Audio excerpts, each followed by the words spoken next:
Decompression is the most important thing you can do for your foster dog to ensure that they have the most successful transition from the shelter to your house. Decompression is a chance for the dog to mentally and physically reset from the stressful environment that they were previously in. It allows them to go from a crazy state of mind to a calm state of mind that is way more open to adjusting to a home life. This is our newest foster dog, Dallas. He is right at the beginning of his decompression stage, so he is spending a lot of time in the kennel being able to mentally and physically reset from the stressful shelter environment.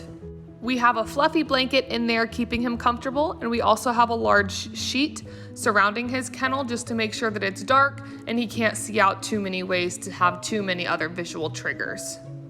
Most of decompression is going to be spent in the kennel or outside while supervised. You might say, oh, it's so sad for a dog to be in a kennel with nothing to do all day. Not if you give them frozen Kongs. You can give your foster dogs Kongs or lick mats that are stuffed with wet food or peanut butter, and you can stick them in the freezer so that they freeze over and actually last longer. This keeps their mind busy, and it also starts building a positive relationship between you and the dog and his crate. He will start to see that he gets these delicious treats in his kennel and that you're the one giving them to him. It stimulates his mind and it makes a happier dog. Please keep in mind that you do not know this dog or his history. You don't know if he has resource guarding issues or food aggression. Please never reach in to take a dog's items from him until you feel confident in that dog. Decompression is not the time for training. It is a time to allow the dog to mentally and physically reset. You are just trying to give the dog a calm and positive environment to be able to adjust to. Training will come later. What about when it's time to potty? I always open up their kennel door, ask them to follow me to go outside. If they follow me, great. If they stay in the kennel, that's fine too. They might not be ready to come out yet. You'll see that Dallas follows me outside. But once we get out there, he's pretty nervous. He's panting, he's pacing, he's trying to find an escape. This is very normal for a foster dog who has probably not had a calm state of mind in weeks or maybe even months. After a few days of getting used to his potty routine, you can see that Dallas is actually taking the time to smell around and get to know his environment better. Remember, this is not a time for you to play fetch or try to give belly rubs. This is the time for the dog to get used to his new environment on his terms. Forcing your foster dog to do something that makes him uncomfortable too quickly can cause him to jump a fence, escape through a hole, or maybe even turn and bite you. These are all things we are trying to avoid and why decompression is so important. Here's some tips on what not to do during decompression. First, you should never crawl into a dog's kennel to pull his collar or force affection on him. Forced affection before a dog is ready most likely will lead to a dog biting you.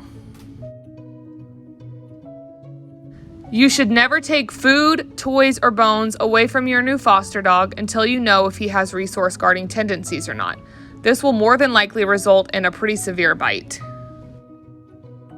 If you're new to fostering or decompression, don't worry. Just follow these 7 simple steps to make sure that your foster dog adjusts successfully to your home. Don't have any expectations for your new foster dog. Just take your time through the process to make sure that they successfully adjust. Keep your space calm and quiet. Try to minimize barking dogs or screaming kids. You can even play some calming music to drown out any background noise. You can give them lots of space by giving them plenty of kennel time, and keep a routine, meaning feeding them and pottying them at the same time each day. Please also do not introduce your new foster dog to any of your pets, any of your kids, or even new people. There will be plenty of time to do this in the future. Once your foster dog has thoroughly decompressed, which can take anywhere from 1 to 3 weeks, you can now introduce them to your personal pets. This video shows some do's and don'ts of introductions, but there's lots more information in the description of this video. This is how not to introduce your dogs. Dogs coming at each other face to face can cause fights. Petting dogs all over when they don't even know you can cause them to bite you, and this is all just a very messy situation.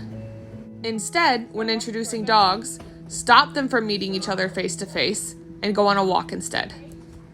There is much less tension between dogs when they are walking next to each other versus charging at each other. So when you're introducing your dog, make sure to take them on a walk around the neighborhood.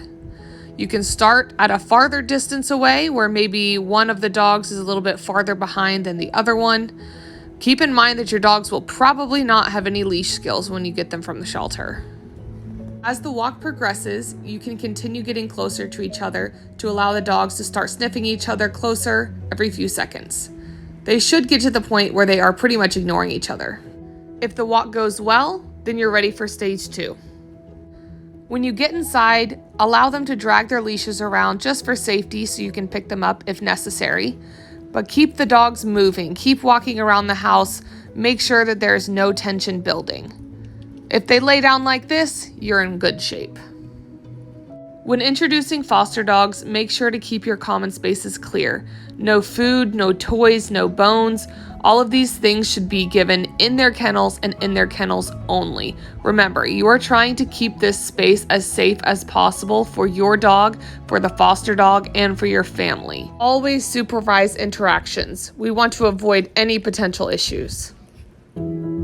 Fostering a dog is such an amazing experience. Getting to be the bridge between their past life and their successful future is priceless. Just like anything, the more time and patience you put into something, the more successful the result. Most of these dogs have had an unfortunate past, so you might be the first person that they actually trust. Take time and make sure that you are not pushing them past their limits.